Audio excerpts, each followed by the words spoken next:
क्या आप जानते हैं, जिस हनुमान को हम जानते हैं वो उनका केवल एक रूप है। एक समय ऐसा भी आया जब स्वयं पाताल लोक कांप उठा और हनुमान जी को धारण करना पड़ा अपना सबसे रहस्यमयी, सबसे शक्तिशाली रूप, पंचमुखी अवतार। लंका का युद्ध अपने अंतिम चरण में था। रावण की सेना टूट रही थी, पर उसका अहंकार अभी जीवित था। हताश होकर उसने पाताल लोक के मायावी तांत्रिक राजा अहिरावण का स्मरण किया। अहिरावण ने मुस्कुराते हुए कहा, यदि राम और लक्ष्मण ही न रहें तो युद्ध अपने आप समाप्त हो जाएगा। अमावस्या की काली रात थी, पूरी वानर सेना गहरी निद्रा में थी। अहिरावण ने विभीषण का रूप धारण किया और शिविर में प्रवेश कर गया।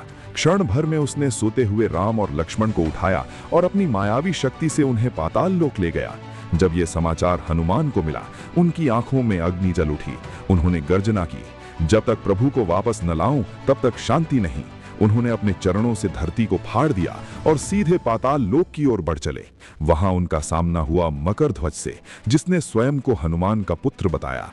पर धर्म पहले था, कर्तव्य सर्वोपरि था। हनुमान जी ने उसे परास्त किया और आगे बढ़ गए।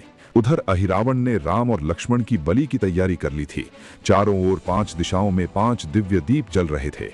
तभी आकाशवाणी हुई, जब तक ये 5 दीप एक साथ नहीं बुझेंगे, अहिरावण अमर रहेगा। क्षण भर के लिए वातावरण स्थिर हो गया। फिर हनुमान जी का स्वर गूंजा, जब भक्ति संकल्प बन जाती है तो असंभव भी संभव हो जाता है।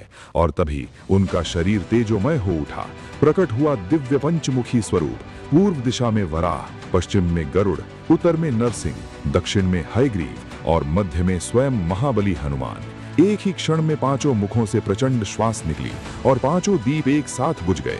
अहिरावण भय से कांप उठा, पर अगले ही पल हनुमान जी की गदा वज्र की तरह गिरी। एक ही प्रचंड प्रहार और अहिरावण का अंत हो गया। पाताल लोक गूंज उठा, जय श्री राम। हनुमान जी ने राम और लक्ष्मण को मुक्त कराया। प्रभु राम मुस्कुराए और बोले, हनुमान, तुम्हारे समान भक्त न हुआ है न होगा। उस दिन संसार ने जाना, जब भक्त की भक्ति संकट में पड़ती है तो वो केवल सेवक नहीं रहता, वो स्वयं दिव्य शक्ति का अवतार बन जाता है। जय पंचमुखी हनुमान, जय श्री राम।